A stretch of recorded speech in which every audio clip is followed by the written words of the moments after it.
so I think, being 12:02, I think we'll start the meeting. I'm having trouble tracking who alphabetical, who's the lucky soul today to be the clerk, but, okay.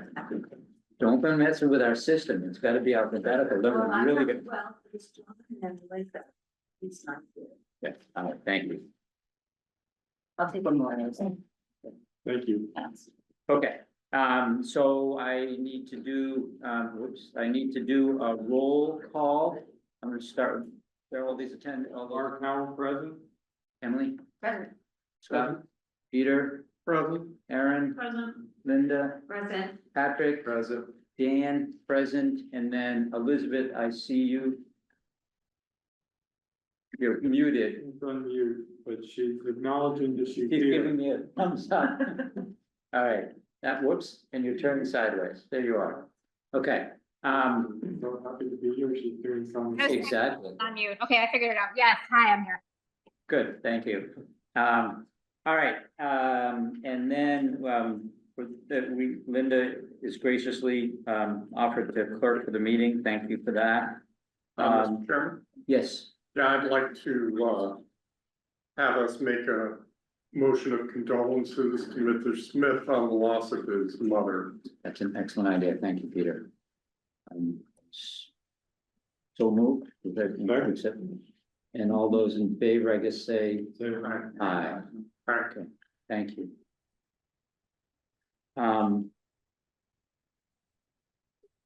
Okay, we have a set of November 4th meeting minutes. Did John get those? Yep. Okay, so are we in a position to approve them? Yep. All right, I would accept a motion to approve unless there are comments. Are there any additional comments? move to approve the November 4th meeting minutes. Okay, Second, thank you, Peter. I guess I should go around the roll call again. Mark, Aye. Emily, Scott, Peter, aye, Aaron, Linda, Yes. Patrick, and Elizabeth, Hi. and Dan, I. Thank you all. Okay, the next order of business is a discussion, quick discussion of, the DCAM coordination meeting that happened not last Friday, the Friday before. It was relatively quick in that, Paul, I think was, well, he wasn't there, I know that. And I think he's wrapping up his honeymoon and we'll be back at this week's meeting. He's on. Oh, hi, Paul. Hope you had a good time. Hey everyone, thank you. It was my headline, I guess, sorry. So, you were missed, but I assume you had a nice time, so. One of the things that is not really directly related to DCAM, but, Mary brought up, is she graciously gave us 2 weeks additional time to put our budget together, which from, at least from my perspective, is greatly appreciated. So that's the overall budget of the money that we're having, how we think we're gonna spend it. So we got a 2-week hiatus. I'm still waiting to hear from maybe Megan about whether or not we can consult, maybe you have the answer to that, if we can speak to some of the prospective candidates to get an order of magnitude on price. So we heard that our procurement manager Gail is putting in a call to the Attorney General's office about this because she just wants to be 100% sure. Okay, that makes a lot of sense. So does everybody know what that's about? So part of, since the land use consulting contract is probably gonna be, well, will be the single biggest consulting contract of the award. And since we need to give the select board feedback on where we think things are gonna land, in the private sector world, we can usually reach out to our consultants and just sort of talk, have informal conversations and get a sort of order of magnitude. We want to make sure that that's okay to do in this realm and we wouldn't preclude anybody. So that's what that's about. So when is the budget due? The 16th. The 16th, Yeah, okay. yeah. So I'm hoping that that will work. But that's my intention. And then as of that last meeting, we had still not heard, Megan had still not heard from EOED on whether or not the funding had been awarded or We haven't received the contract. contract. Thank you. And then a request was made by Taylor, I believe, about the letter that you had sent out to all the stakeholders. It wasn't a criticism, they just wanted to make sure going forward that there was a synchronization or just to avoid redundancy and confusion. So I assured them that that would be the case. And then the final item that I have is, initially we talked about it as a future tour of MCI as part of, we sort of gave DCAM a heads up that we were going to be, as part of our selection, our selection process, we were gonna wanna walk the consultants through the building. And a suggestion was made, and I thought it was a good one. If you recall, in the September 12th meeting, there was at least one, if not a couple of people who said, geez, I really, you work there, I'd really love to get an opportunity to go back in. So we thought we might set up, there was nothing committed yet, but the idea was floated that we maybe would have like maybe once a month opportunity for people to, which I thought would be kind of interesting. And so that's on the consideration. So that's all I have. Unless, well, we'll do if Megan shows up, we'll do a check-in with her. Yeah, Megan won't be here today. She's on an interview panel, but she sent me her brief updates, which we pretty much already covered, which is that we haven't received a contract yet. Chris Carmody is on the lookout because the last he had heard from the Office of Economic Development was that contracts were supposed to be going out today. He hasn't heard anything yet. And then, yeah, otherwise, I think we're just working with you all on finalizing the RFP. Okay, could we maybe like put 2 lights in the top of the townhouse or something? I don't know. Does Sorry. one mean it comes by fully express? Yeah, I think that's a good idea, Peter. Okay, then the next order of business, and I don't know if you want to walk us through this or if you want me to take a stab at it. Before you got here, I think, or maybe as you were entering, we talked about, Peter made the point that there's a couple of things we want to add to your comment. But if you want to. Sure. I don't want to. Well, we're done. Advisory board calendar is the next item. Okay, great. Do you want me to do it? Yeah, got it. Alright. So in the packet, you'll see Shannon was kind enough to pull together a perspective on the advisory board calendar for the first quarter of next year. I would, We're credited to, it was Patrick's idea to sort of put this sort of master calendar together to help us all be integrated. So thank you. so now I'm responsible for this. In previous sessions, we discussed, is every other week the right cadence to have the advisory board meetings, these meetings. And that at some point, I think it was floated in November, we might transition to dialing these back to maybe once a month as the subcommittees increase kind of their role and therefore how often they're meeting and driving their respective work forward. I think that that's something that we should revisit. At this point, Dan and I put our heads together, it felt like probably not now that we dial back, given that we haven't yet released the RFP. It feels like we do have a little bit of momentum, or maybe a good bit of momentum going.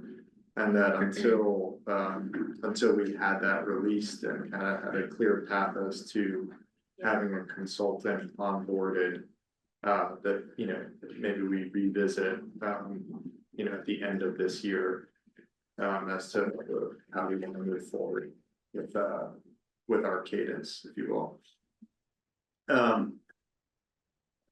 As I said, Shannon was kind enough to draft, this outline. What I would propose for us to do, regardless of kind of the cadence of the meetings is that we use the calendar to work backwards, right? So in the RFP, there's some language, some important milestone type language that we then, you know, should be using our time together to make sure that, you know, as a milestone approaches, we are prepared to hit that. So for example, in December, we have our information session, right, for prospective consultants. Presumably, we as a team would want to discuss how we are prepared for and then use that time at the information session in advance, right? So now that we have the RFP drafted, I think we have enough visibility to basically draft, you know, the meat of the agenda for this committee and then the subcommittees to be able to put together effectively a pretty comprehensive work plan through at least the first quarter of next year. And so I think the ask, like Shannon has kind of put together the framework, if you will, assuming kind of the same cadence of meetings. The ask of each of the subcommittee chairs would then be to kind of fill out your subcommittee agendas through the first quarter of next year. Recognizing it is not, you're not gonna be held to it. But we will look at it, Dan and I will look at it in an integrated fashion to make sure that it all kind of syncs up together and syncs up then with the RFP.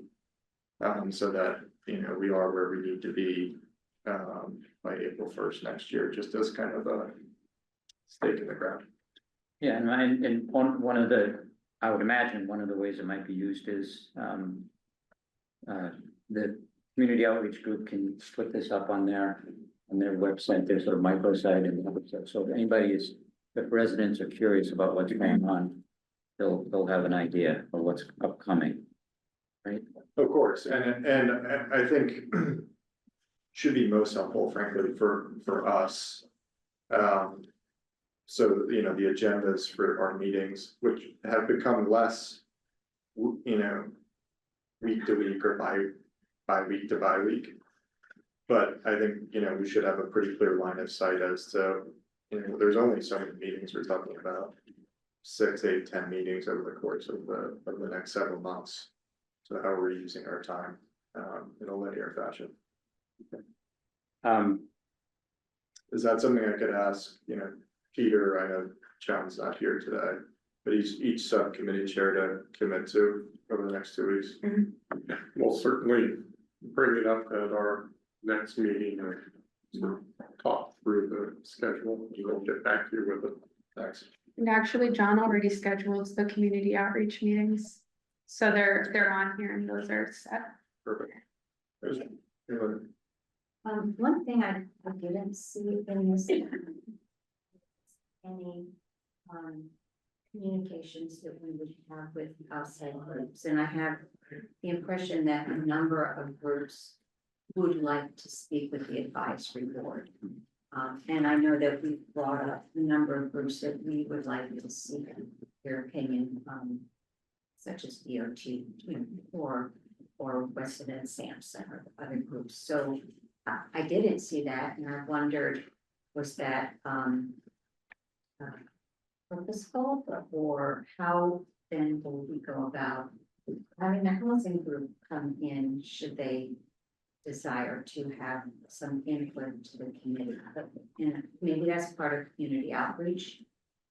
But I think some people do want to have some opportunity to address the board. It's a great point. I would say it certainly should be captured and overlaid onto the calendar 100%. So the only reason it's not in here yet is because this is, you know, V1 of what I imagine will be many iterations. And then I think in terms of sourcing it, I do think it probably sits with the community outreach subcommittee primarily. So with kind of John. However, I could imagine that that each of the respective subcommittees would have a perspective on who they would like to hear from or, you know, engage with in either direction. And so that we would want to kind of source that across all three committees. So it's a great point to kind of keep overlaying this stuff. Yeah, and I wasn't sure if, you know, the planning subcommittee should be talking to the TAC. Or if the advisory board should be, I mean, sort of how do we make those considerations, maybe between you and this subcommittee chairs as to which is the appropriate thing?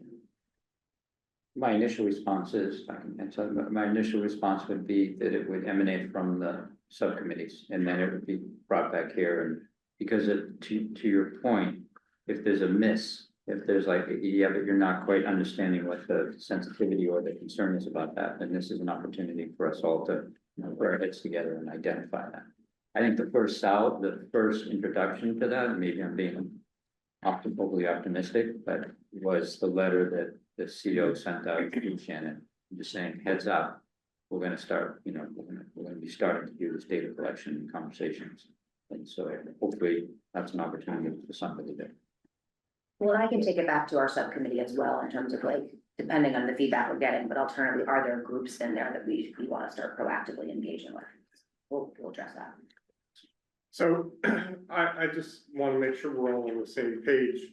What do we do when individuals and groups with ideas for the site contact us? Do we have a set, you know, response to that? I mean, I would think it would be, you know, go to the website, look at the process and engage, you know, as many points as you can as we roll this out, but is, you know, is there a specific protocol we should follow when we're, you know, approached? Because we're all gonna be approached. So we talked about that, and Shannon, sort of, correct me if I'm wrong here, but so we have, you know, the spreadsheet that organizes the stakeholders, so using that spreadsheet as a template to sort of also organize feedback. That needs to come through the subcommittee, not everyone can be living in that spreadsheet adding feedback, so it probably needs to be filtered to our subcommittee, and then we can input the tracking in the spreadsheet. I think we want to, at this juncture, focus on sort of quantitative feedback over qualitative, right? It's gonna be really hard to capture everyone's like emotional sentiments about it, but okay, yes.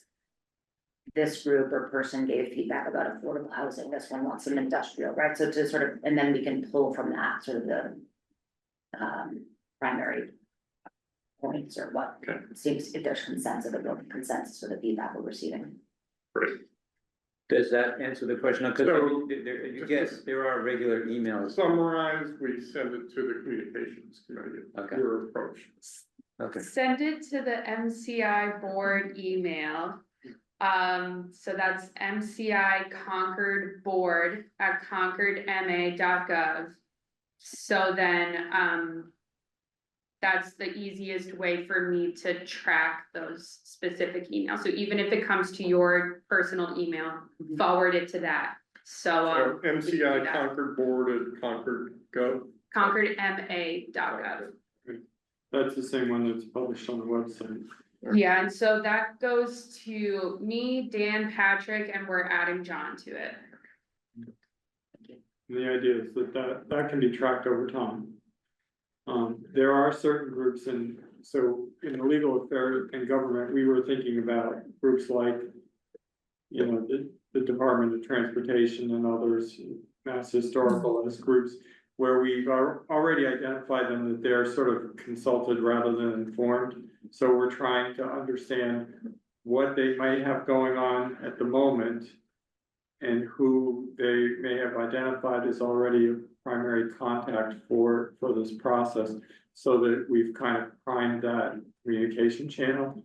And we're intending to augment the contact matrix that we already have, that Emily was just talking about, with that information.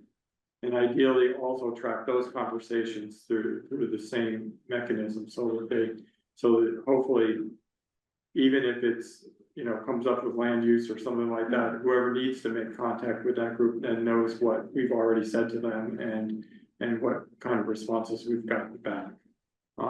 I think that, to your sort of deeper question, or maybe Linda's question about how do we really engage with these groups that need to be engaged with? Some of that is gotta come out of the development of the consultant and the RFP. So when is the right or optimal time for, sort of the dump of input regarding one particular information building or another?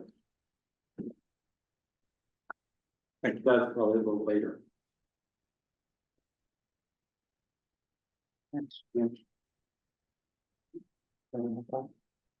That's it, so,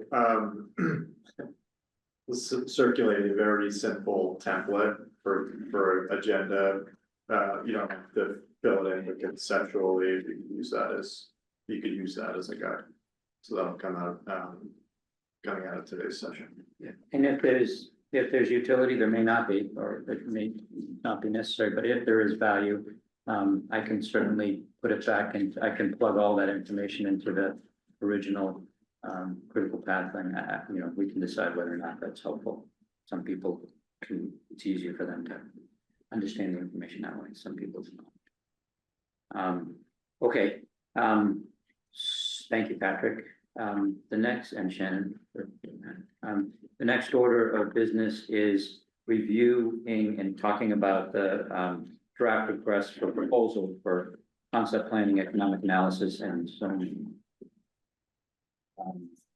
Peter, do you want to lead that conversation, or do you want me to? That was the work of a great team. I just want to thank Scott and Dan and Linda and Aaron for just the amount of work that you did on behalf of the community here. And Elizabeth. And Elizabeth, yes, thank you, Elizabeth. You're just out of my. She was out of eyesight, range. so. That's why I did that. I had that feeling. So, it's really appreciated, and so happy to sort of walk through this. We realized that, there may be some issues like, task, as Linda was saying, task 2 and task 3 may have some conflicts in it. And we've actually scheduled a subcommittee meeting for tomorrow, so that we can make any changes coming out of this meeting and try and make sure there's a little more coherence to this, but any issues with context and goals under 1A, the overview? So has everyone had a chance to take a look at the latest draft? In each draft, we've had referred to attachment with the site plan and boundaries, and I just want to make sure that before we send this out, we've all had an opportunity to know exactly what that will be. Yeah, and that may be, that will certainly be something that we'll talk with Paul about and Taylor on Friday, because a lot of that discovery material and existing condition information is going to be sourced from them. I mean, we do have the PowerPoint that they did back in back in September, but it'd be nice to have something that's a little more. Yeah, just Paul, so we've made an incredible land grab and taken the things on the other side of ComApp, just in case we're curious. Let's see if that causes him to unmute. Pardon? You including Junction. And we're including Junction Village as well. Yeah, I'm not sure what you mean by land grab on the other side of Yeah. ComApp. I was just checking to see if you were awake. That was I'm kind. here. No, so we excluded the prison cemetery site and then any part of the parking lot that may be needed by DOT for the Concord Rotary stuff, but we were interested in the balance of the site on the west side of ComApp. Yeah, if you have a map on that, I'm happy to take a look at it. Broadly happy to talk about how that all comes together. Okay, well, consider this a heads up for further discussion on Friday. Yeah, I think actually this is a good forum, and I think as good a time as any. My understanding, I don't know what may or may not, as you said, be needed for Route 2. But separate from that, like and I think we've relayed this previously, but like DOC will retain the historic cemetery and continue to maintain that. And I know there's additional work going on improved interpretation there. The portion that includes the White Row House and the parking lot is available. My understanding is that DOC doesn't see a use for that, though they will have to ultimately confirm that at at the end of the day. The area west of that they're currently farming, they operate as a part of the farm, not as a part of MCI Concord, and so they intend to continue farming that, and we don't anticipate disposing of that. But Right, we have no designs on the farmland. Great, It's great. just the, It sounds like we're on the same page then. yeah, great. We're also thinking about that property west of Com Ave. Right. And we want to see Junction Village included as a part of this overall planning, as I know the commissioner and others have expressed as well. So Yeah, that's our intent. great. I think we're on the same page. Excellent. All right, thank you for raising that, Linda. So 1B is summary of the scope of work. Any questions on that? I just had one comment about that. There's the last sentence under B, it says something about attempting to get more budget. Town intends to work with elected officials to secure more funds. It just seemed to me that there's a budget section later, and it's always a little dangerous in an RFP to sort of say something about the same thing in two different places in slightly different ways. So I'd suggest consolidating. I don't really have a problem with the idea of just. Okay, we will consider moving that to the budget section or removing it entirely. Yeah, or in that, I think that maybe picking up on that. What we'd really like to do is explore ways to expend the money over some time period that doesn't have the hard stop at June 30th of next year. Yeah. Almost more than we're interested in just trying to find more funds, but I think that it's appropriate in this RFP to call out the fact that funding secured through that time and not after at this stage. There's something along those lines might make more sense. So, thank you. Isn't that implied by the task dates? Like, I'm looking at Yeah. task 6 ends in November 2025. So I don't know if that needs to be made more explicit, but that would be implied, I would presume. Right. I think we specifically asked for phases beyond the June date in order to get those costs for future allocations. Yes. For that budget that we're gonna be late for because the RFPs are due in January. So, You mean the one we're gonna guess at? yeah, Okay. all right, item C, critical planning goals. Do you want to, Yeah, I had 3 points there. One, in a livable built environment, I think we should add something about recreation. It's like healthy community, but it doesn't really say recreation, and I think probably some people in the community would like to know if the consultants think that recreation would be suitable. Then under housing, where it has Junction Village, it does say deed restriction, but I might put affordable housing deed restriction or something. We're trying to make this easy for the consultants, so they don't have to go and figure out what kind of deed restriction it is. Maybe if we just put into affordable housing there. And then on the environmental, it says work with consultant, but it really doesn't specify there what consultant that is. It's a little confusing, what consultant. So is that the wastewater treatment consultant, Wilson and Sampson, or what consultant? A little bit more specific, I think, change.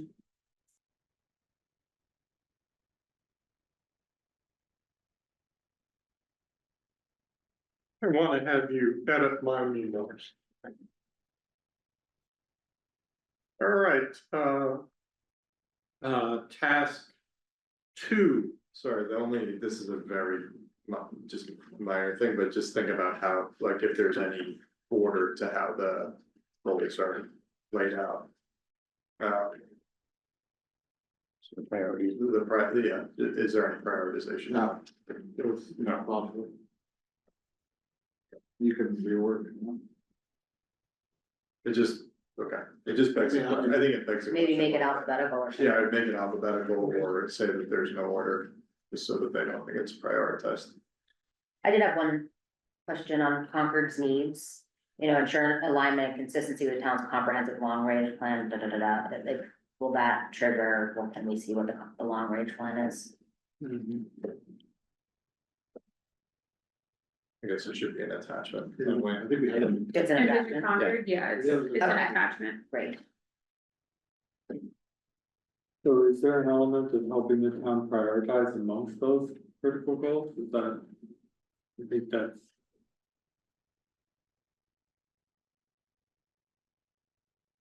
Part of the work, Yeah, I would hope so, to start with the goal setting. so. Yeah, thank you. I mean, we could always refer back to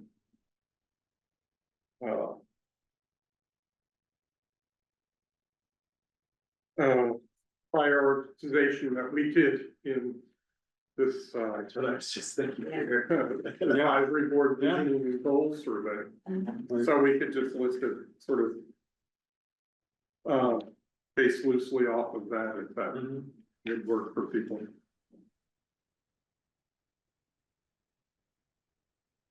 Elizabeth has a comment. Yeah, this came up at our subcommittee meeting. Does it make any sense to mention the other sites under consideration when we're talking about town goals? Maybe it's in there, but you know, Mark, we talked about whether we say 229 Main or Peabody, or when we're talking about where things are located. Yeah. I've been struggling with how to incorporate that. I know, because it's a little bit outside the scope, but the fact is, if you're looking at municipal uses, you kind of have to consider what the town's doing as a whole, right? Right. So Um, far, so far I've been inclined to encourage. On the municipal side for the town and working with the school department. To come up with a set of municipal priorities.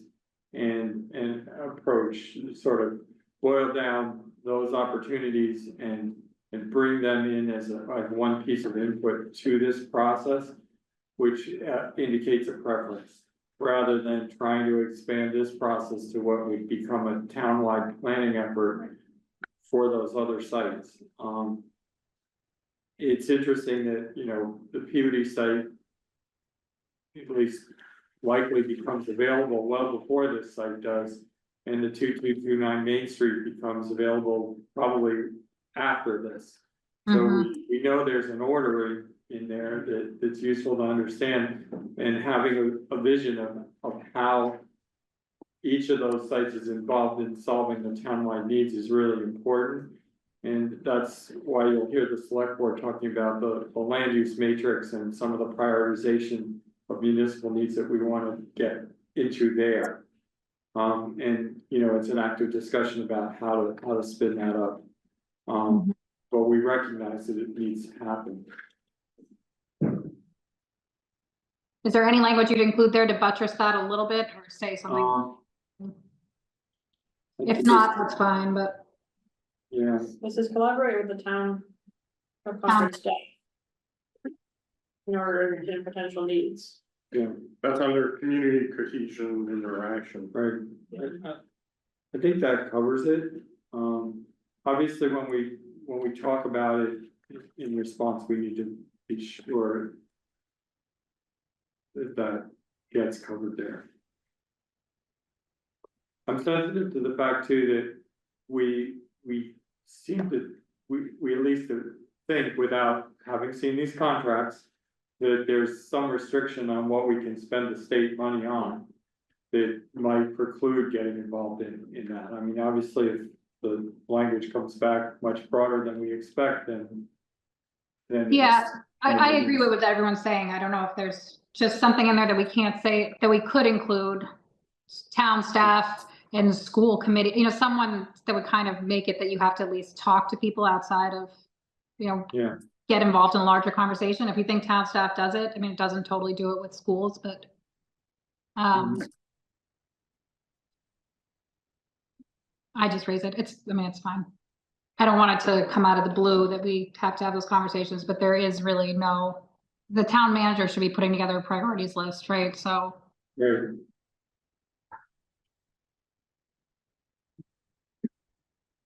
All right, are we willing to jump to task 2? So that's work with the advisory board and conduct public outreach. Hi, is the public allowed to speak for the last point or not? And it's okay if not, but it was related to the last point about taking a holistic view. Sure, I think we could, if it's a quick comment, we could. Okay, super quick. The other Elizabeth Moore, what she said about the town needing to look at this as a whole, really resonated with me. And I just found out some new information because I live close by regarding the Maynard Acton Powder Mill Corridor Initiative. And you had mentioned looking at this project in relationship to Concord and the development projects, especially those, it seems like all of them are in West Concord, all of them are along Route 62 on Main Street. But there's also a major development going on between Maynard and Acton where, where 230 units are going in. There's a new Beijing Royal School, which is going to house 300 to 500 students. This is right on Route 62. And in terms of the RFP and it's so close to you, it's so close to the MCI project that I was thinking that not only taking into account the town of Concord, but also checking in with development projects, particularly Acton, because it's so close, and this particular development project. And this project also has a lot of inspiration and has done all the work that you're doing several years ago, where they're promoting mixed-use development, reclaiming the riverfront, boardwalks, pedestrian and bicycle infrastructure, supporting economic growth, improving streetscapes and safety, that their RFP might be an inspiration for you in terms of what you're developing here, especially because it is so close. That's all. Okay, great. I think you sent us an email to that effect. No, I didn't. No, that wasn't me. Somebody has sent that in the last day or so. Oh, okay. No, I had no idea about that, and I did not do that.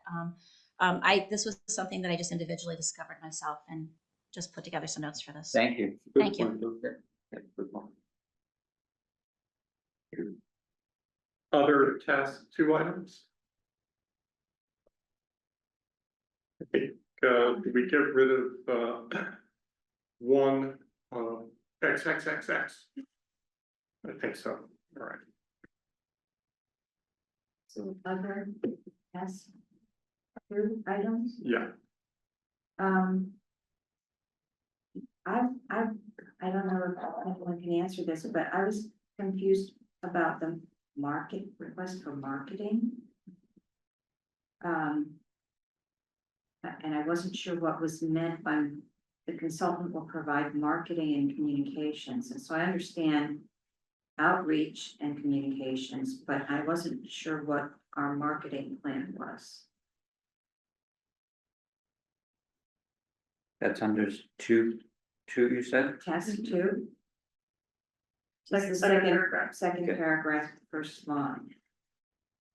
And then, well, I could go on. And then I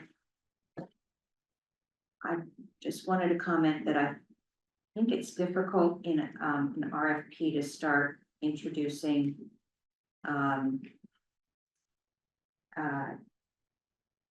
wordage that to me is confusing, like the costs and the Marcom services.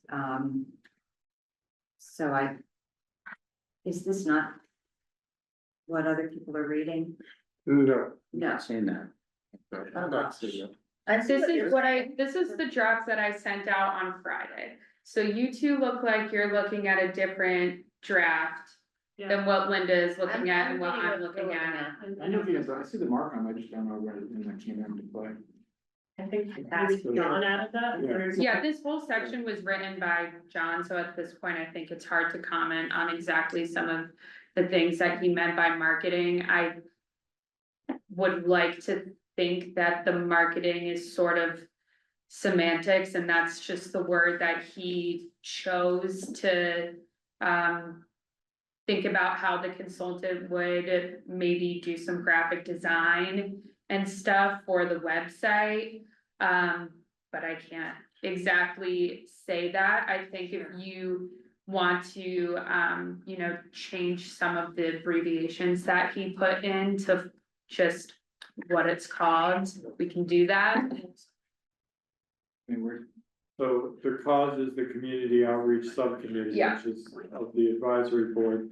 And my reading of it at least was that, you know, it's marketing and communications services, which is off, which includes the website, public meetings and workshop, communication material, feedback mechanism and quarterly reports. So I saw this as a list of what those services were. So it's not marketing per se beyond, you know, what common look and feel, I guess, to those. Could just be communication services, Yeah. it could if be that's what you, communication services. It's just communication and outreach. I don't know, when you Yeah. get to the word of market, sorry. I understand that. I read it more than once.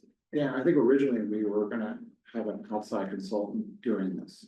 Yeah. And then we decided to have it internal, and then John put this in there, and this is the first I've really seen it. Yeah. This is like adding additional services to the scope of work. This is kind of out of the realm, what kind of consultant we're gonna be bringing on. Thought they put a sub-consultant on there for this, which is fine. But it kind of is, kind of like what we were thinking about originally, like an independent. but then the discussion from John was that they wanted to be with the full group. It's fine, but I'm just saying now You're saying, Scott, That's it's not a different. core competency of. exactly. Yeah, so I tend to agree. It feels like I could see it, like why you would put it into a master contract, but it's certainly. You'd almost end at the same place where you're effectively hiring an agency, most Yeah, likely, you're like they're gonna- gonna I mean, subcontract. It's either us hiring or they're hiring. And it's kind of not really under the guise of what we're trying to, here for this team. I mean, I know we need it, I just wondered if it's appropriate to be in here, or is it, I don't care either way, just we need it, but it's whether it's part of this whole. Well, I This think, goes back to the whole scope of services, now we have your, we're also thinking about budget. you know, I think the question maybe to discuss is for folks that have. Procured these types of services and worked with the types of firms that you had in mind responding to this. Would this be a kind of standard addition, right, that they would then subcontract, or does this feel outside the This realm? feels outside of me. I think it depends on the firm. There are certainly firms that have marketing and communications and support that are in design. But it may depend on who responds, and they may need a sub-consultant to. Yeah, I think the firm that did the town's climate resilience plan, they had a whole marketing component, that was part of their firm. That, really worked with, it really depends. I don't care. No, Scott, I think it's a great question. I had the same one. I think. Maybe this raises the bigger question, which is, feels to me like we should have a pretty decent idea as to who is going to respond to this competitively. And if we're able to have that hypothesis, would then drive the whether to include it or not, because I think it would be just as easy to carve it out and do an RFP for an agency. Or could you make it, you know, like this is, it's task 2, right? So it reads as if this is a really important component of this, so maybe you either lower it down, or it's like an addendum, right? But here's, you know, we will also be looking for this, Is it's a there, benefit if you is- provide that. is there an opportunity for folks to not submit on all tasks? Can RFP respondents say we're only providing whatever, some tasks? It does make Yeah. our work. Oh, Yeah, I think we're throwing it onto the consultant to hire a communications person to make them part of their team if they don't have one integral to them. I mean, the public meeting and workshop element of this is absolutely critical. Yep. And I think that the idea of trying to have a single point of responsibility for making sure that that's integrated and it's not some, back office. Yeah. Exercise that leads to a result is very important. It is a separately priced task, so if we look down to the structure of this RFP, each of these tasks is separately done, so a firm. So we could, in our evaluation, look at, if somebody has clearly bolted this on by going and finding a partner versus somebody else who's integrated this to their team, that might weigh into how we evaluate the responses in that.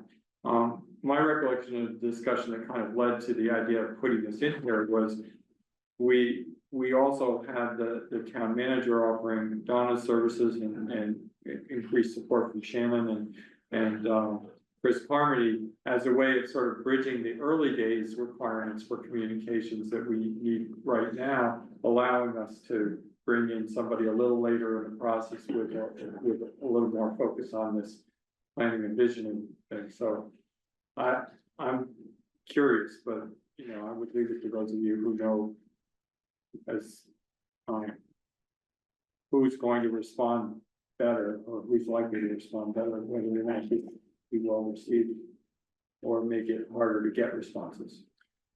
Community engagement is central to our whole approach. Yeah. And that's why it's, it's a separate task and that outreach to the public and getting feedback from the public is going to be the measure of whether or not this is a successful project or not. So I think it needs to, be emphasized and that the consultants who are gonna apply for the task, understand that we value it extremely. Yeah, So I think therefore that needs to be reflected here, right, which is that this is actually not just task 2, I think it's not just marketing support. it is not just communications, it is actually, It can integral to everything that they're gonna be doing. right, it is the coordination across like tasks 2, 3, 2, 3, 4. And engagement with the community. I was gonna say that the 2 lead-in paragraphs help do that, but now that I've heard what you just said, I think it does need to be more clear that it's pervasive. I mean, these are these skills and these actual deliverables are things that we're gonna need from you. So putting under one umbrella. There's a synergy with the team, with accountability too, so. Right. First setting it separate, so I'm in agreement with you, it's kept here. I think what I like about it, and maybe I'm being overly optimistic, is that it kind of sets the bar. I've done this before in the processes like this, that they kind of have to blow us out of the water, that they, even in this moment of selection, that they figured out how to reach a cross section of 10 people with different experiences and different sensibilities and concerns. And how do you do that effectively? So I think you're right to raise it, and I think it probably needs a little tweaking. But I think I agree it should stay. Okay, so my notes say tweak task 2. Say that 3 times really quickly. Governor, what are edits sort of due to others or decam and stuff like that? Is it, what's the next step after we finalize it? What's the timing of this? Yeah, so the way, I have to go back and just confirm my timeline, but in concept, we do this. The town has, one last look to make sure that we're still in procurement, alignment, and then we send it DCAM. What is the town expecting on this DCAM, expecting it, you know? I think we want to schedule. I think our goal is to turn this around by tomorrow, Wednesday. That's why we had this other meeting set up. Yeah. And then, so as quickly as, it shouldn't be a huge lift for the town, because we're not, I don't think They've we're already- reinventing. they've already- Already had some. Yeah. We've already had. Yeah, so, I mean, if we could get this to, and I should be looking at it, instead of just saying, let's Because I get. don't want to screw up the schedule for getting this RFP out. Yep, no, I don't think anyone To does. set expectations, though, I do think at one point Chris Carmody said to us that our procurement department will look at it for generally like a week. So if we want, right now, I believe that, and looking at your timeline too, Pat, I think we're targeting the 29th to get this out Out on the street. on the street. So, and we have Thanksgiving in the middle of that, so, Can DCAM do at the same time in parallel with the? Sure. yeah. Yeah. Paul is that, there you go. Yeah, I've got the 11:15 Word doc that Shannon sent around, and I'm adding comments to it in line right now. So I don't think, I think you're going to be merging stuff together anyway. So I didn't interpret that I couldn't look at what you've already got and, provide our comments. Okay. And at some point, will we be seeing a list of people, potential firms that this is gonna go out to, or is it going out to everybody on the state's list? So the easiest thing to do through Combines is to send it to every consultant that's been pre-authorized in that planning section. Okay. You just send it out and it goes out to all of them. Okay, all right. And then is there some, I'm not that familiar with it, is there some mechanism that says the following 20 people or 20 firms are interested, or you just find? You can see the list of people who took it. Okay, great. All right, jumping ahead to task 3. Undertake the concept plan process, so. Any questions? Task 3.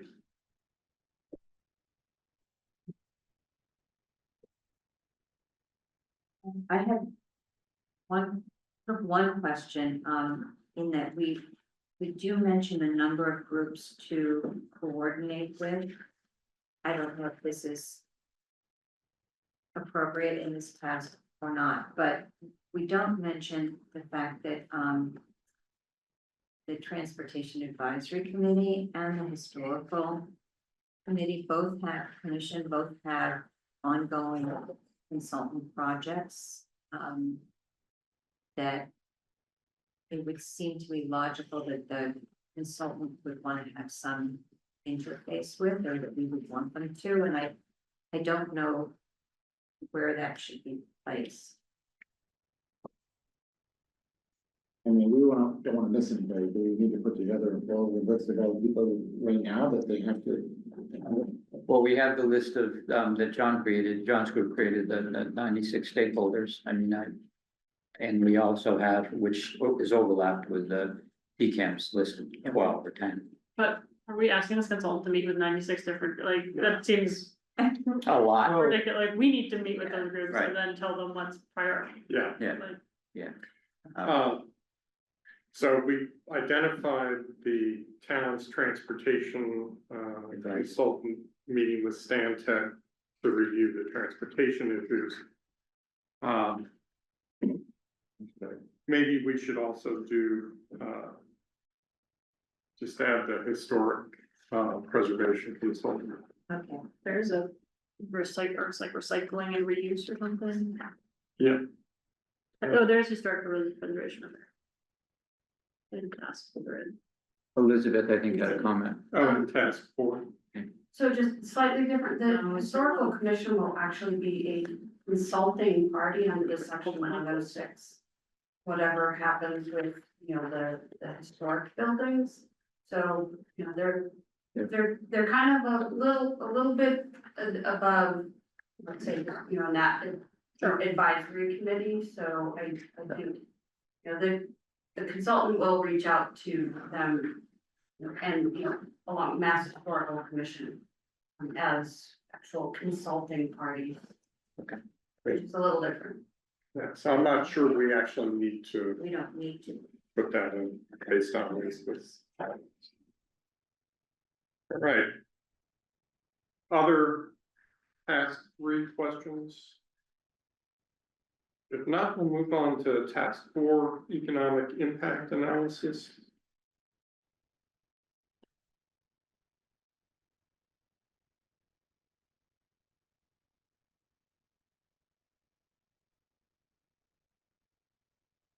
Any questions on that at this point in time?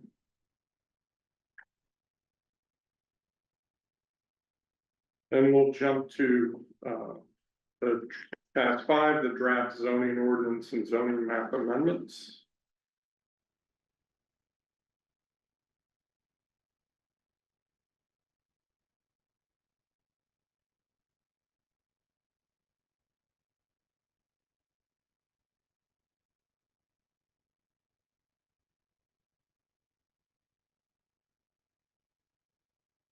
Task 6.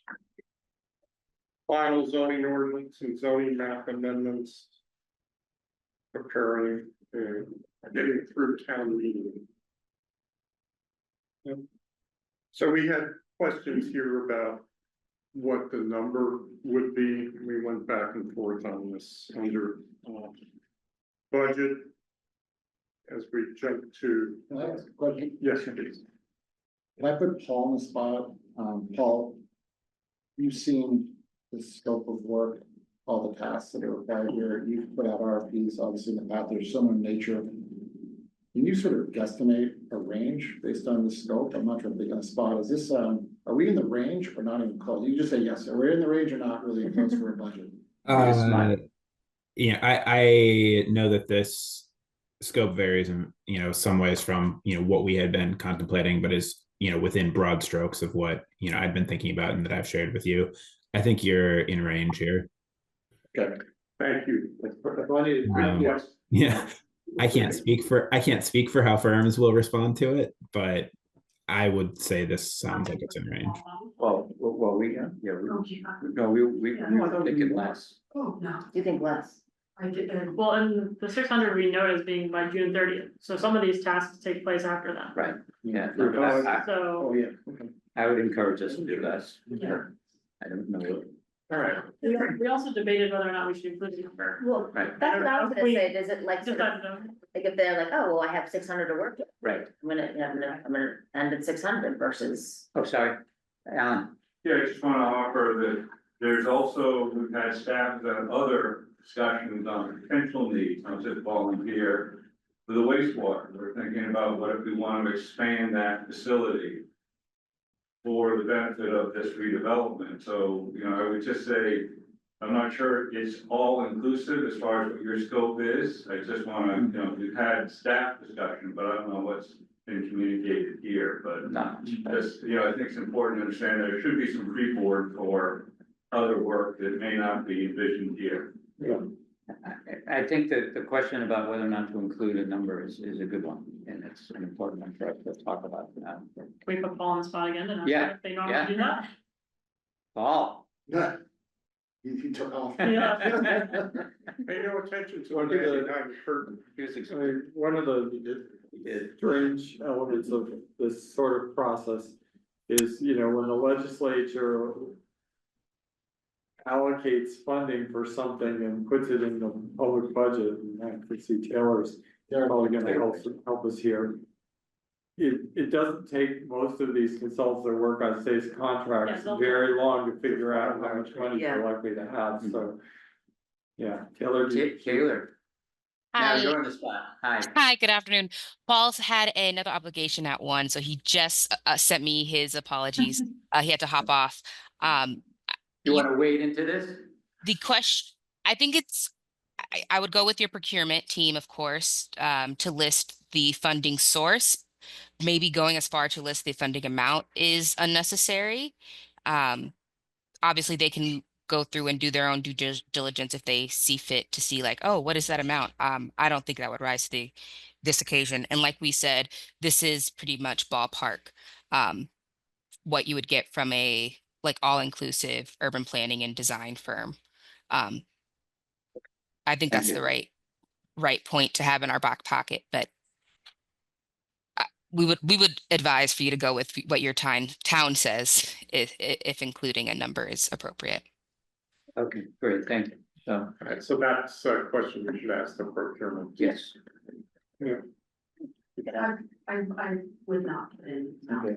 Generally, when we send out an RFP, we have an amount. It's usually when, so let's say for the long range plan, when that was done.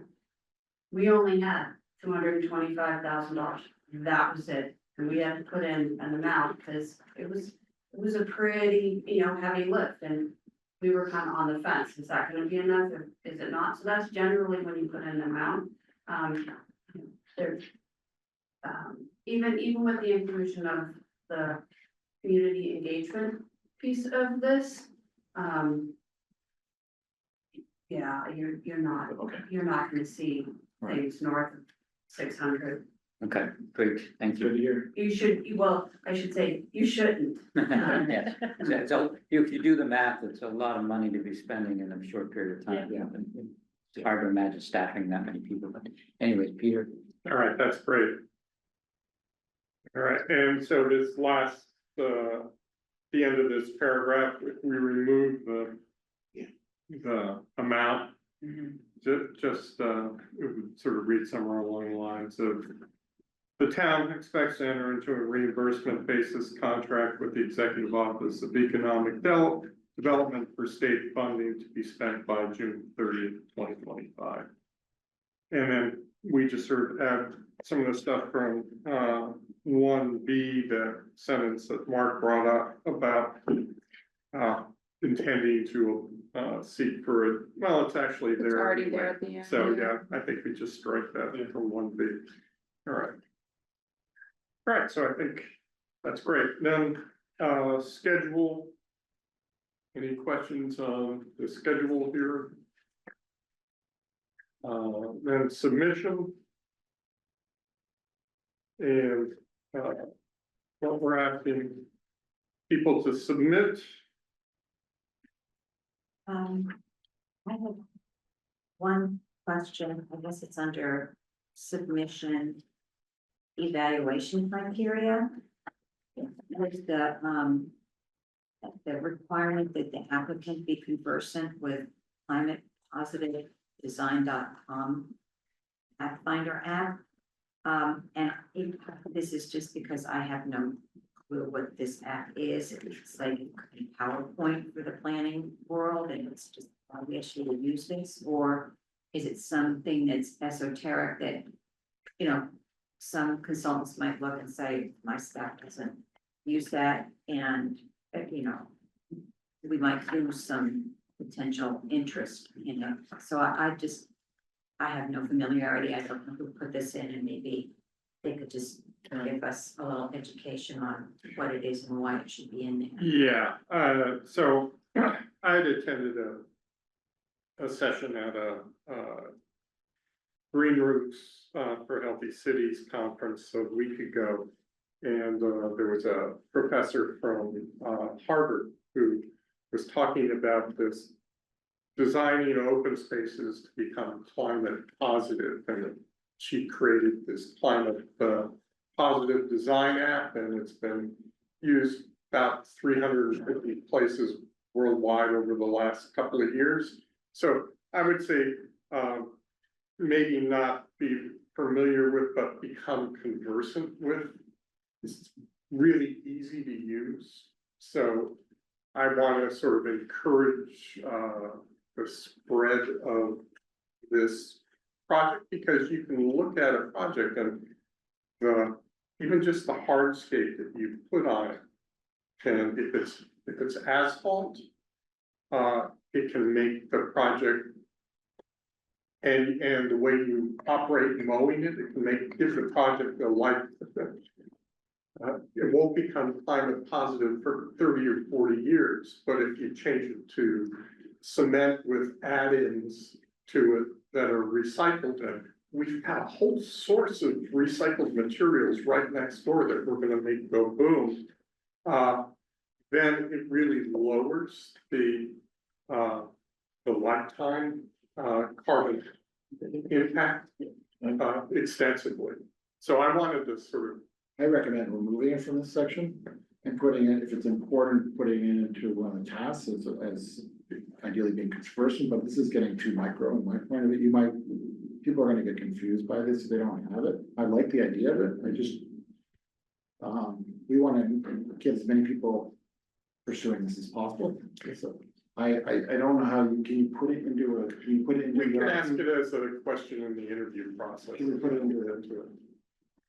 What's your thoughts? I guess I would say, rather than focusing on a specific app, could we ask them to have general or, you know, more expertise around sustainable design and Yeah. goals? That's good. So that, you know, it's not limited Yeah. just to Yeah. I agree. heat islands or things like that, but it's maybe more focused on overall sustainability Yep. and the town's goals around that. Which you do touch base on about it, so Elizabeth. I just, echo that point, I'm not sure procurement will allow you to specifically put in. You know, you have to know how to do this from this app.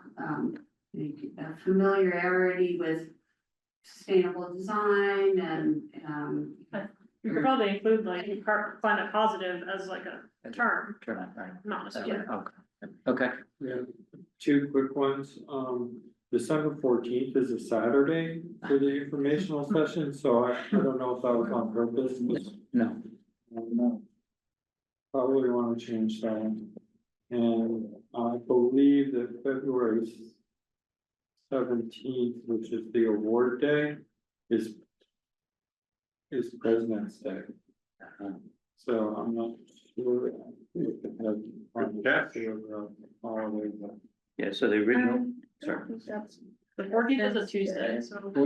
yeah, it is a Tuesday, so the, wait a minute, December 14th is a, is a Saturday. okay. that is a So we can go to, I mean, on this timeline, it was a week, it basically had Monday the 16th. Tuesday the 10th and Monday the 16th. Yeah. Yeah, I was just looking at the informational, but the. No, you're right. Yeah. The proposal due is the 4th is the Tuesday. Yeah. Yeah, the contract award was the February 17th. That is President's Day. Yeah. So we'll go to the 18th. Yep, Right. that's a good catch. Information session. this state, would go to Monday the 16th.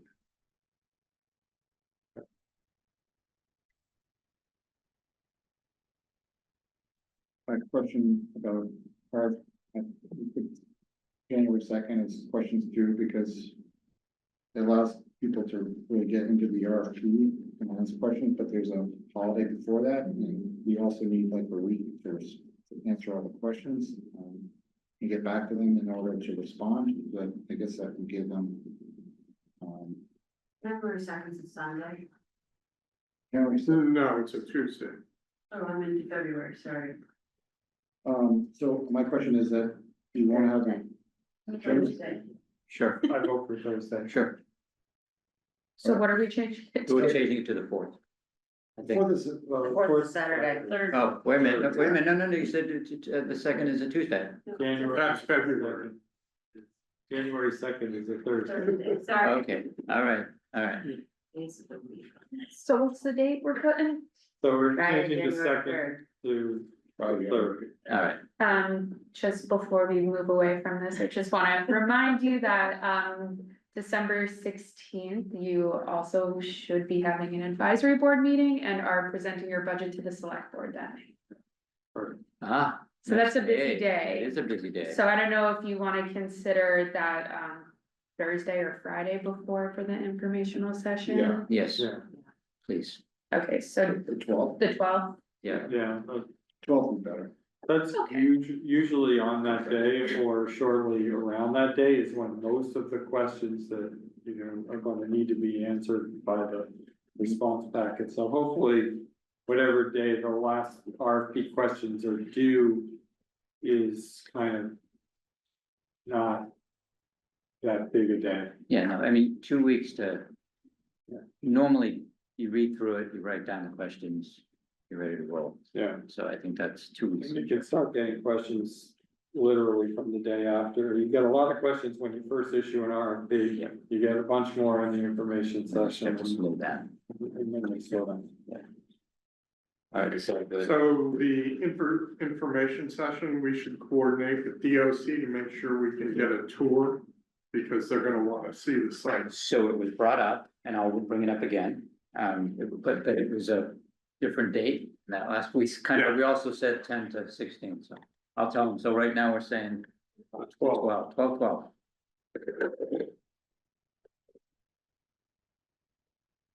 Although if Taylor's still on, she just heard. Hi, I'm still here. Great, thank you. So I'll bring it up again, and you can remind me when I forget it on It's Friday. on my list. Thank you, if not when. All right, so we have worked our way through. The draft. Thank you all for being such diligent participants. Thank you for taking us through that And expedition.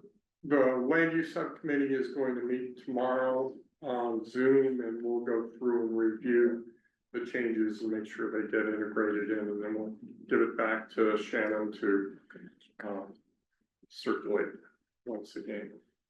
Okay, all right, thank you. With that being completed, I'm gonna bring us back to the agenda, today's agenda, which is the next item to talk about is goals definition exercise, and I am going to hand that out to you again. Thanks, Tim. And so I'll be brief, given just, I think we're a little bit behind schedule, but it was time very well spent. Thanks, everybody, for completing the short survey that Dan and Shannon sent you last week. Pretty interesting, right? So you've got the printout in front of you.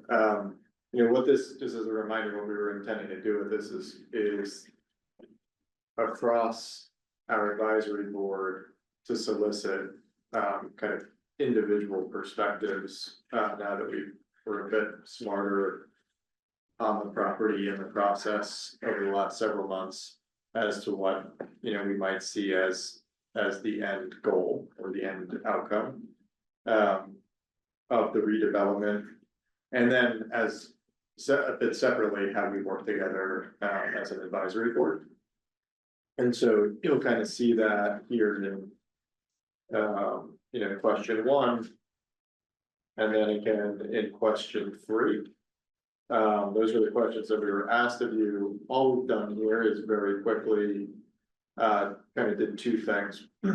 One is in this blue and white format. Those are the responses, just raw, played back. And then you know, very with some help from ChatGPT, we fed those into the machine and it spit out a newspaper headline and kind of supporting summary for each of those questions, which is just kind of fun and interesting to see what that looks like. I also had it summarized like into a thematic summary. It was, for each of those questions, it was frankly much less interesting than the raw responses. But I thought the summary headline was kind of interesting. So I'll think about how to use this maybe in our next session. I would also encourage folks to just read it. I think that there is something there that we could use as we prepare for the consultant informational interview, as we think about. There are some unique ideas in here, but there's also like more consistency across the responses than there are differences. And so I think we can probably pretty quickly consider coalescing around an answer to question one. That we could use to help inform, the conversation. With potential consultants. As Peter. Pointed out in question two, we then asked. By what criteria, would we kind of define success of this project? And the criteria that we used, by the way, which was an assumption that we had discussed in the last meeting as proposed by John, was that we use, I actually forget which document it was from, Envision Concord. Envision Concord. Alright, so, those were the criteria that you see in 1, 2, 3, 4, 5, and then we have free text for 6. And you can see that the livability and values kind of rose to the top there. Again, we can use this, as Peter suggested, as a bit of a fact base as we think about kind of how to prioritize evaluation criteria for both success of the project and I think therefore for our consultant. And then finally, the last several questions, we thought it was important and interesting to talk about, like, what does success look like for this group? It's obviously highly overlapping with the success of the project, but it's a little bit different. And I think, we should consider, those in question 4 and 5 asked about, what could we be doing better or differently? This is obviously going to be an ongoing question that we need to evaluate, but just, I think, ask folks to continue to consider, do we have are we meeting with the right frequency and in the right structures, right? Now we have the subcommittee and this main body. It doesn't have to be that way, right? So if folks have better and interesting ideas, please bring them forward. I didn't see anything here that was revolutionary, but also should we be thinking about different expertise to bring on board now or in different phases of the project. Again, I didn't see anything mentioned here, but maybe considering that. I also, this came in this morning, so I haven't had despite ChatGPT's abilities to summarize it very quickly, I haven't. So I don't know if other folks had a chance to skip through and had any questions or comments.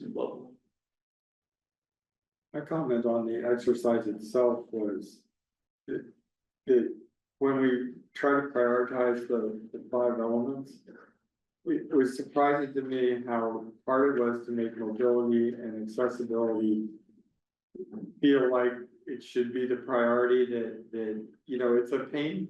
Mobility and accessibility is often a pain point, and it's expressed by people's frustration with getting around and moving and things like that. And yet, when you start to weigh it against the other things, it's hard to push it up ahead of things. And so I think we need to be careful with that one because it has a slightly different aspect to it.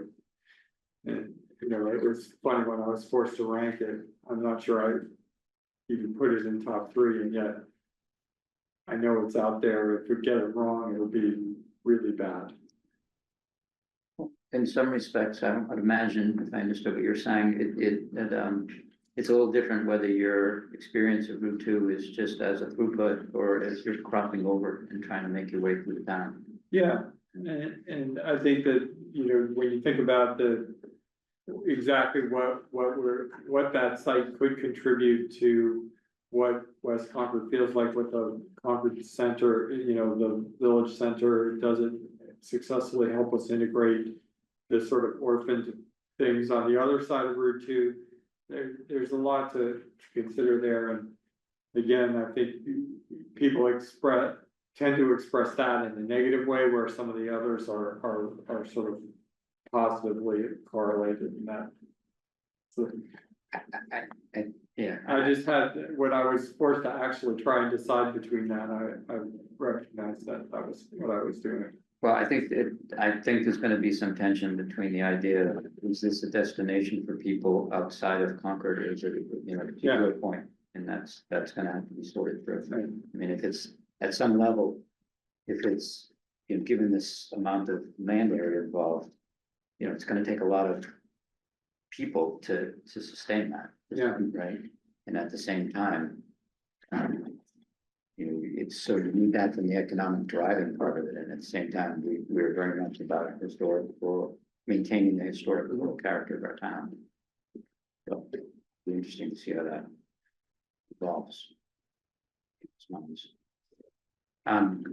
Thank you. I thought the exercise was great, especially because I feel like goal setting on a complex project like this is a hard thing to do. It's a hard thing to do in general, but this begins a conversation, began it in a way that I think engendered some humor and engagement. And I love this idea about in terms of improvement, getting to know each other a bit, lunch, dinner, drinks. I guess I should be. It's a long day. Right. So I don't, in light of the sort of, you know, open meeting on all that stuff, I don't know how we do that, you know, maybe we just don't talk about the project, but in any event, I think that would be a great idea. Because this is, we're all putting a lot of work into it. So I don't know how to deal with that, but I'm glad somebody brought it up. So, are you all set with that? Thank you. All right, so the next item, since Shannon was kind enough to give us the update earlier, is a public comment. Is there anyone in the room or online that would like to? Yes, sir. Please identify yourself. I guess I'm trying to understand the scope of the consultant work, you know, that you're planning to send these RFP out for. And I'm kind of maybe looking backward from the viewpoint of when shovels hit the ground. And seems to me, because of the scope of this project, and because even with, you know, within the site itself is quite large. By the time that and then including Junction Village, by the time the shovel hits the ground, it's going to be like 4 or 5 shovels, excluding any for public works. You know, it's again, since there's you know, sewage problems to consider, that's a very large scope to let a consultant project out for. And I guess I don't understand from the list of state contractors, what type of projects, you know, that refers to. What is the scope of the project that they typically are involved with? Because it seems that there's a lot of work for even a consultant to cover a significant part of it. It sounded like we're talking about a very large budget amount. And probably it's something that, because of the time frame involved, since there is some time frame, you know, to get involved, that, you know, we're talking about, you know, a period of what, 5 years and more than 5 years before the shovels really start hitting the ground. So again, it comes back to what is the scope of this initial RFP? In that broader context. You would look, first off, can I ask you to identify unless someone who doesn't know, to identify yourself? Oh, Vince Carlson. Thank you. And I was previously on the Affordable Housing Funding Committee, as a matter of fact. And I'm currently chair of the PEG Access Advisory Committee, which is kind of part of the visualization thing that may be an opportunity downstream here. Great, thank you. So I'll take a crack at it, and anyone else can sort of try to fill it out. The big idea for the consultant, well, let me step back a second. The big idea for our work is listen to the town and the various stakeholders, find out what it is that they want to see happen here. Take that information and develop a number of land use scenarios, potential land use things that this property could include and become. And in the course of doing that, evaluate the economic impact, positive and negative for that. And then finally, sort of try to identify one that, or two that rise to the top and develop zoning, proposed zoning, land use regulations that would increase the odds that we would achieve what it was that we said we wanted to do when the property is put out through an RFP process. Does that help? Yeah, well, yes, it does. I also think of urban planning as, well, urban planning as part of the job, architecture is part of the job. Urban planning, I kind of think zoning. Architecture, I think of visualization and structure, basically, and that, again, is not all happening at once. So there are actually, several architects possibly involved with whatever these 5 shovel-ready things are. But again, zoning, visualization, and structure. Yes. And I would agree So with if that that. fits into, at least it almost seems like you need a consultant to describe what's needed for further consulting, basically. Yeah, we had some of those conversations in here earlier, and you're correct, it is complex to try to get to that, but I think we are getting very close to it. And you may want to take a glance at I don't know if that's possible. Yeah. At some point, the RFP will be public, and you can see. You have more time than just the way we went through it in sort of expedited fashion. Thank you. Keith. Keith Bergman, Chair of the Concord Municipal Affordable Housing Trust, also Concord's representative to the Metropolitan Area Planning Council.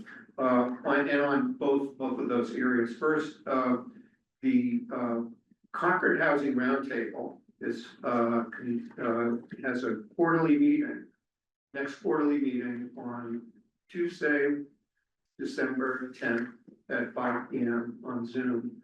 The roundtable is the 7 groups in Concord who deal with affordable housing that we spend a lot of time just keeping track of each other and coordinating what we do, and we're charged by the housing production plan with coordinating implementation of the housing production plan goals and strategies. So it had occurred to me and our constituents, there are 4 groups with housing in their name, including the trust, plus the select board, planning board, and community preservation committee. So those are the 7. I think it would be helpful and would love to invite you to have the committee come to our quarterly roundtable meetings, maybe as a thing, until you see this, and you're the biggest thing in town for the foreseeable future. So I think it'd be helpful for you to be a part of that process and maybe to come and introduce yourselves. We do have folks around the table there who are, very knowledgeable of this. Mary Hartman is on the trust and select board. Linda Miller's on the planning board, Lee and Peter from CHDC. So there's a lot of institutional knowledge there, but I think that it'd be useful for the housing groups as a captive audience to get to know your group and for us to see where there are opportunities for us to provide input. And on the other topic of MAPC, I know that DCAM has reached out to Metropolitan Area Planning Council, and I still serve at MAPC. I chair their legislative committee. I'm the past president, and I know that our executive director, Mark Grayson, is in touch with the commissioner about MCI Concord, and I think it might be there's a wealth of information to just engage and have some opportunity for MAPC to provide input. I know they had reached out at the outset indicating what services they could be. Nevertheless, there's still the regional planning agency who is there as a resource for information. And however you think that's best done, could be to go to Peter's group or something, but we're both groups, the housing groups and they're the tap. Thank you.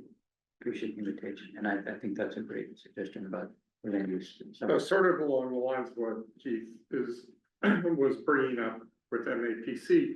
At our last advisory, board meeting, I suggested that I would reach out to the Fitchburg Line Working Group. I've done so. They're setting up a meeting in December, the intent of which is to, we would raise the, need to get the rotary improvements onto the transportation improvement plan as soon as they, become a little bit clearer.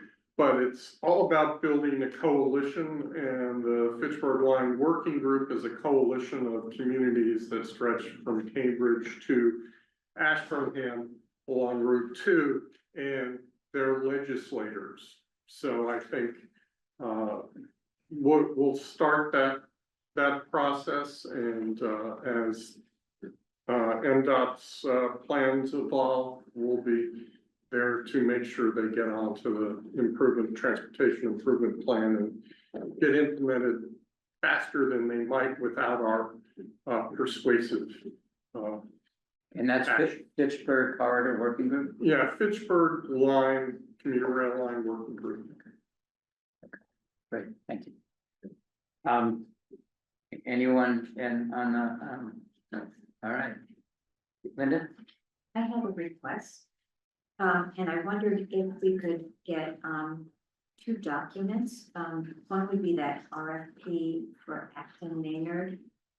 So we could see what they've done. And then I've seen cited it, but I couldn't find a document for the MCI wastewater treatment facility evaluation report. Or was it? That's not done yet, not as far as I know. But the draft, and so the draft isn't available? I don't think so, but Alan just left. I'll ask him. Yeah. Okay. Thank you. Thank you. Not seeing any more hands, and given that it's 1:35, I would entertain a motion for ending the meeting. So, thank you all.